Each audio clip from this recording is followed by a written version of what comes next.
Everyone remembers the slap. But no one noticed what I did right after.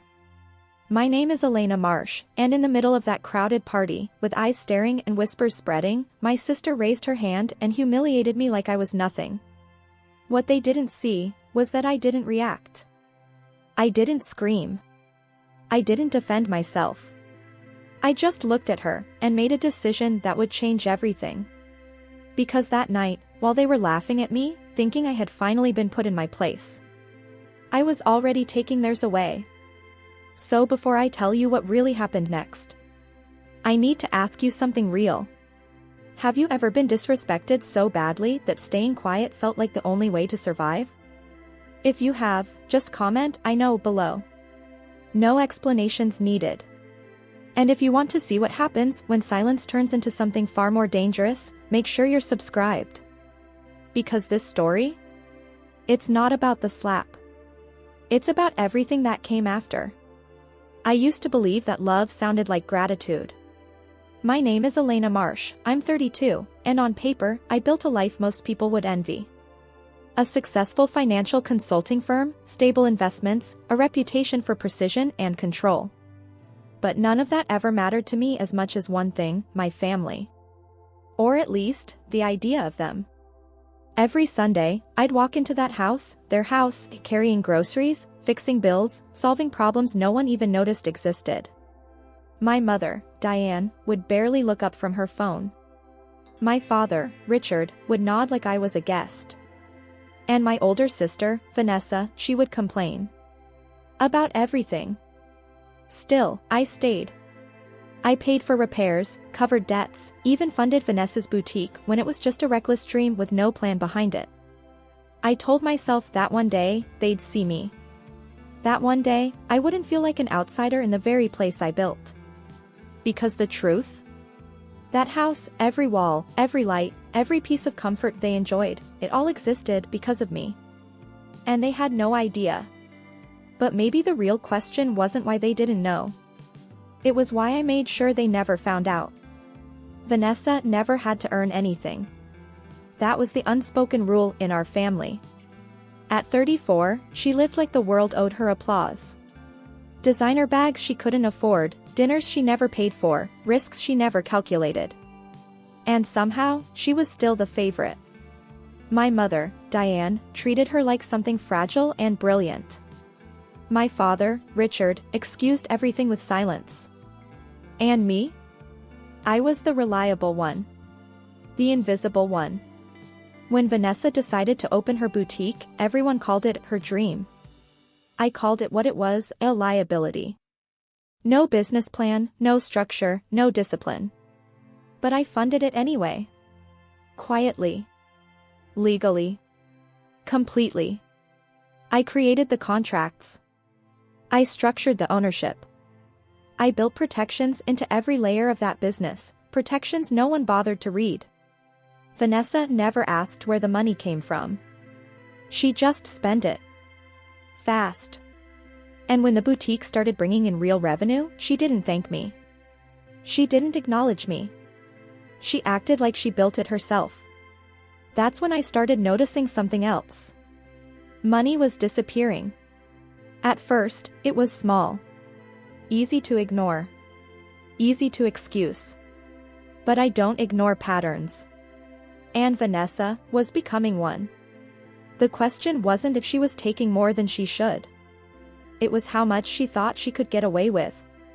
The first time I noticed something was wrong, it didn't feel like betrayal. It felt like a rounding error. A few $1,000s missing from a quarterly report. The kind of discrepancy most people would blame on timing, delayed invoices, or simple oversight. And for a moment, I almost did the same. I told myself Vanessa was careless, not malicious. That she didn't understand systems the way I did. So I fixed it. Quietly. I adjusted the books, covered the gap, and said nothing. Not to her, not to my parents, not even to myself. Because acknowledging it would mean questioning something I wasn't ready to face yet. But then it happened again. And again. Each time, the numbers grew bolder. Less like mistakes, more like decisions. Purchases that didn't align. Transfers that didn't make sense. Patterns that whispered instead of screamed, but they were there. I started watching closer. Not confronting. Not accusing. Just observing. Vanessa's lifestyle wasn't just expensive anymore, it was accelerating. New jewelry. Last-minute trips. Cash-only expenses that never touched official records. And every time I looked at her, laughing like nothing in the world could touch her, I felt something shift inside me. Because deep down, I knew this wasn't carelessness. This was intention. But the real question wasn't what she was doing. It was who else knew about it. The night of the party was supposed to be simple. Vanessa's boutique had just hit its highest sales month, and of course, she wanted everyone to celebrate her. The house was full of friends, clients, people who barely knew her but admired the illusion she created. Music filled every corner, laughter bounced off the walls I paid for. I stayed in the background, like always. Observing. Smiling when necessary. Making sure everything ran smoothly without ever being seen. Until I noticed something. Vanessa, at the center of it all, laughing too loudly, holding a glass she hadn't paid for, telling a story that wasn't entirely true. About how she built everything from nothing. About how no one ever helped her. That's when I stepped closer. Not to embarrass her, just to correct the narrative. Softly. Privately. But Vanessa doesn't do soft. The moment I spoke her name, she turned. Her expression shifted instantly, irritation, then anger, then something uglier. And before I could finish a single sentence, she slapped me. Hard. The sound cut through the entire room. Conversations died. Music faded into silence. Dozens of eyes locked onto me, not with concern, but with curiosity. "Are you blind?" she shouted, her voice sharp, cruel, echoing through everything I had built. I didn't react. I didn't touch my face. I didn't defend myself. I just stood there, feeling something inside me finally go still. Because the real pain wasn't the slap. It was what happened next. No one defended me. Not my mother. Not my father. No one. The silence after the slap didn't last long. It shifted into something worse. My mother, Diane, was the first to move. Not toward me, toward Vanessa. She placed a hand on her shoulder, whispering something I couldn't hear, but I didn't need to. I had seen that gesture my whole life. It wasn't comfort, it was protection. "For God's sake, Elena," she snapped, loud enough for everyone. "Why do you always provoke her?" Provoke. The word landed harder than the slap.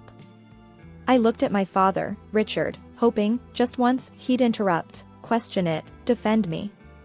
But he didn't. He stepped forward slowly, his face cold, distant, like I was a problem he needed to remove. "Maybe it's time you leave," he said. Just like that. No discussion. No hesitation. Around us, people pretended not to listen, but no one left. No one intervened. The humiliation stretched, thick and suffocating. I nodded. Not because I agreed, but because I understood something in that moment with absolute clarity. I was never part of this family. I turned, walked to the door, and grabbed my coat. My hands didn't shake. My eyes didn't water. Because something inside me had already shifted into place. As I stepped outside and the door closed behind me, I realized I hadn't just lost a home. I had just been given a reason. And for the first time that night, I allowed myself to think one dangerous thought. What happens when the person they underestimated stops protecting them? I didn't cry. Not in the car. Not when I parked. Not even when I walked into my apartment and closed the door behind me.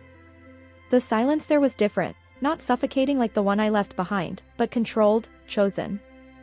I stood in the dark for a long moment, replaying everything. The slap. The accusation.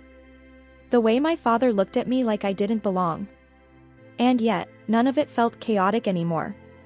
It felt clear. I poured myself a glass of water, sat down, and opened my laptop.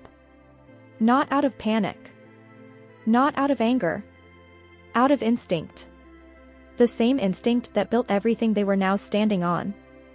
I reviewed accounts. Contracts. Access logs. Patterns. Vanessa's withdrawals weren't random. They were calculated, just not well enough. There were gaps, inconsistencies, small traces she thought no one would follow. But I would. And then something else surfaced. Authorizations. Signatures that didn't belong to her. My mother's name.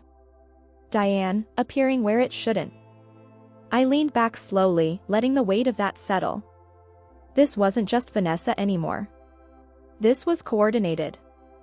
For years, I had protected them, from consequences, from exposure, from themselves. And tonight, they made it clear I was no longer part of that equation. So I made a decision. Not out loud. Not emotionally. Just once, quietly, to myself. I'm not weak. I'm done waiting. I closed the laptop. And for the first time, I started planning. But the real question wasn't what I would do. It was how far they had already gone without realizing I was watching. Revenge is loud when it's impulsive. Mine wasn't. By midnight, the version of me they thought they knew no longer existed. The daughter who absorbed everything, the sister who financed everything, the silent fixer of problems no one acknowledged, she was gone. What remained was something colder. Clearer. I didn't act immediately. That would have been a mistake. Instead, I did what I do best, I built a structure. Step by step. Legally, precisely, without leaving a single loose end. First, I reviewed every contract tied to Vanessa's boutique. Every clause I had written years ago when I still believed I was protecting her. There it was, buried in careful language, full financial oversight under my authority. Emergency intervention rights. Asset control triggers. She never read any of it. Neither did my parents. Then, the house. The deed was in my name. Always had been. A private purchase, structured through one of my holding entities. They lived there, but they never owned it.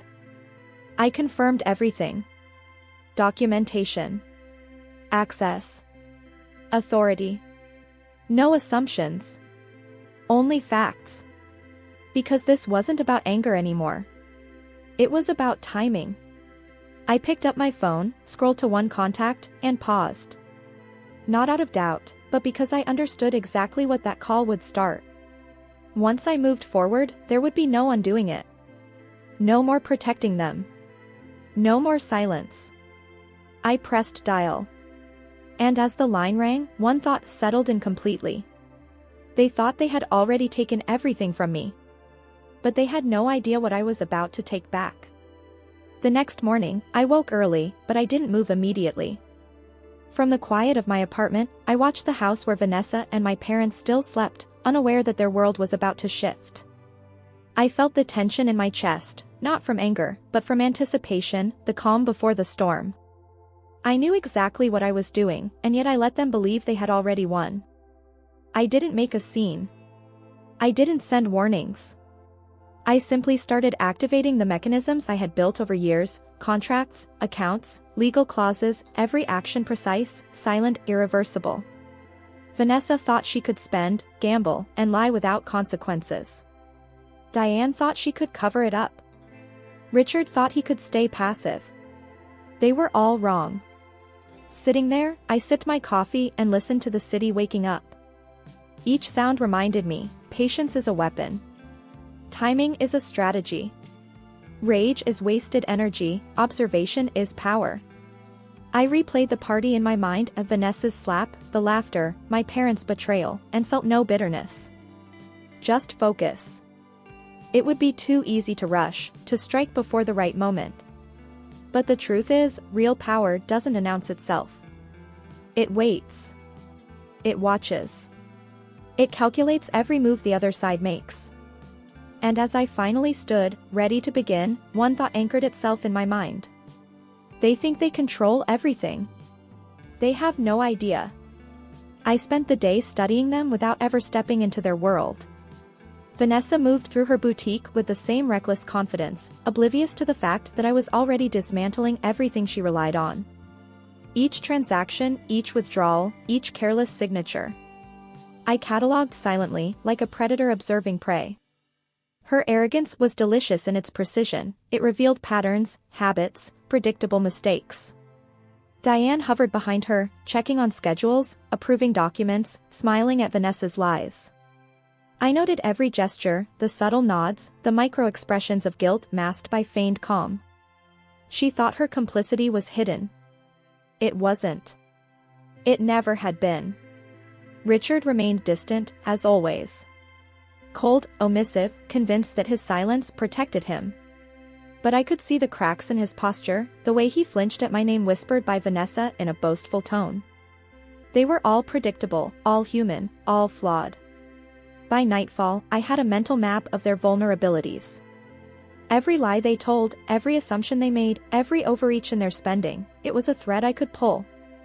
I didn't act yet. I just watched. I just waited. Because in this game, impulsive strikes are for amateurs. The real power lies in understanding where the house of cards is weakest, and knowing exactly which piece to remove first. And tonight, I knew exactly which card I would touch first. The night had a strange calm, almost like the world was holding its breath. I logged into the financial systems, my fingers moving with deliberate precision. Every account Vanessa controlled, every card she spent recklessly on luxury and gambling, was under my command. I didn't make a sound, didn't send warnings, didn't leave traces. I simply flipped the switches I had long ago ensured were mine to flip. Cards were cancelled. Accounts frozen. Transfers blocked. Subscriptions she bragged about were gone. Every piece of control she thought she had evaporated silently, leaving only confusion behind. Then the house. I sent the notice of eviction, legally airtight, immovable, and timed to arrive with the morning light. I didn't gloat. I didn't call. I simply ensured that when Diane and Richard woke, the comfortable illusion they relied on would be gone. The power of watching them unravel without their knowledge was intoxicating, but I kept my focus razor sharp. Vanessa would not panic immediately, she would search for explanations, for someone to blame, for any crack to exploit. And she would find none. Because I wasn't guessing. I wasn't hoping. I was executing. And as I closed my laptop, I realized something chilling. They thought I was broken, silent, powerless. But my silence had been strategy all along. And tonight, the first pieces of their world had already begun to fall. The next morning, I woke to the subtle chaos I had orchestrated. Vanessa was frantic, trying to access her accounts. Her calls went unanswered, her cards declined. Panic spread across her face like wildfire, but she couldn't trace the source. Legally, I was untouchable. Diane hovered, trying to explain, trying to spin a story, but every lie she told only made the gaps more obvious. Richard remained cold, watching, paralyzed by the shift he didn't understand. But as precise as my plan was, there was a risk I hadn't fully accounted for. Vanessa's desperation could have triggered an impulsive, reckless move, one that might expose me prematurely. She might call a lawyer, a friend, even the media, trying to make me seem like a villain. One wrong step, and all the patience and calculation would unravel. I studied them silently, observing their patterns. Vanessa's quick temper, Diane's habit of over-explaining, Richard's fear of confrontation, all predictable, but all volatile. Any of them could act before I intended, and the balance of control could tip against me. I reminded myself, strategy is patience. Power is timing. Observation is weaponized. I had to wait. Watch. And let their anxiety grow, just enough to loosen their composure without them realizing I was the hand tightening the noose. The question lingered in my mind, could I hold the silence long enough to finish what I started? I knew that to win, I had to sacrifice something I had always cherished, the comfort of certainty. For years, I had protected my family financially and emotionally, letting their mistakes slide, covering for their negligence. But now, I had to step away from the safety of invisibility. Every action I took put me at risk: legal questions, potential confrontation, the judgment of the world I had quietly built. I couldn't rely on luck, I couldn't rely on mercy. Only calculated moves would keep me safe and victorious. I spent hours reviewing every document, every transaction, ensuring the eviction, the freezes, and the legal maneuvers were airtight. I worked through the night, sacrificing sleep, meals, even the comfort of a mind unburdened by scheming. My freedom was temporarily constrained, but it was necessary. If I hesitated, Vanessa's impulsive moves or Diane's desperate lies could undo everything. Every decision carried weight, the knowledge that one wrong step could expose me, that the very family I loved, or once loved, could try to drag me down in retaliation. I reminded myself that I was not acting out of anger, not out of spite. This was justice. Strategy. A reclaiming of what had been mine all along. By dawn, the first phase of my plan was set in motion. I paused, looking at the documents one last time, feeling the gravity of what I had chosen. Because the greatest power often comes with the heaviest cost. By the evening, every piece was in place. Vanessa was frantic. Her boutique accounts frozen, her cards useless, her access to funds blocked. Diane was panicking, calling lawyers and family friends, trying to find a loophole that didn't exist. Richard sat silently, eyes darting between them, unsure how to intervene. They had no idea the full extent of what they had lost. I stayed calm. Silent. Watching them make mistakes, betray their own patterns, revealing weaknesses I had studied for weeks. Each frantic email, each desperate phone call, each futile attempt to regain control only confirmed how perfectly the trap had been laid. Then I delivered the final piece, the eviction notice. Legally binding, undeniable, arriving the next morning. Their home, the house they had lived in as if it were theirs, was no longer theirs. 30 days to vacate. Every comfort, every privilege, gone in an instant. I didn't gloat. I didn't taunt. I let them unravel themselves, letting fear and desperation reveal their true selves. And I recorded it all. Every admission, every confession, every lie. A safety net of proof that would guarantee justice. Because by the time they realized the scope of their loss, it would be too late. The question lingered in my mind like a shadow: would they understand the gravity of their betrayal before they tried to fight it, or would they stumble straight into the consequences I had designed? The next morning, they woke to silence. Vanessa rushed to her boutique, only to find every system locked.